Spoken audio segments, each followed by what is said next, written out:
ഇത് പ്രഭാതകാഹളം. യേശുവിനോട് കൂടെ ഒരു നിമിഷം. 13-ാം സങ്കീർത്തനം 6-ാം വാക്യം.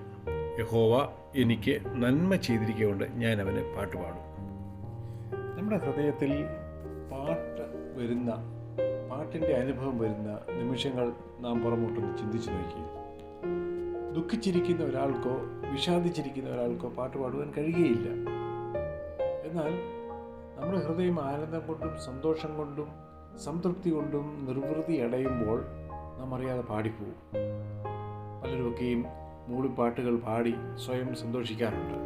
എന്നാൽ തുലവും വിഭിന്നമായ വ്യത്യസ്തമായ ഒരു അനുഭവമാണ് ഇവിടെ സങ്കീർത്തനക്കാരനായ ദാവീദ് പറയുന്നത്.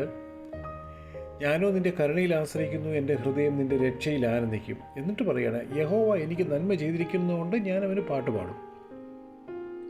അപ്പോൾ നിശ്ചയിക്കാത്ത രീതിയിൽ നമ്മളുടെ ജീവിതങ്ങളിൽ ഒരു വിടുതൽ ലഭിക്കുമ്പോൾ, അസാധ്യമെന്ന് കരുതുന്ന കാര്യങ്ങളിൽ ദൈവം നമുക്ക് ജയം നൽകുമ്പോൾ നമ്മുടെ ഹൃദയം നിറഞ്ഞ് കവിയും. അത് പാട്ടായി ഒഴുകി വരും. നാവിൽ മധുരഗാനങ്ങൾ അറിയാതെ തന്നെ നിറഞ്ഞു പോകും. അതാണ് സങ്കീർത്തനക്കാരൻ പറയുന്നത്. നന്മ ചെയ്തിരിക്കുന്ന ദൈവത്തിന് ഞാൻ പാട്ടുപാടി മഹത്വപ്പെടുത്തും. ഇന്ന് രാവിലെ നിങ്ങളൊന്ന് തിരിഞ്ഞു നോക്കിക്കേ. എത്രയോ നന്മകൾ ദൈവം നിങ്ങൾക്ക് വേണ്ടി ചെയ്തിട്ടുണ്ട്. മറന്നു പോകരുത്. നിങ്ങളും പാടണം, നമുക്ക് പാടാം.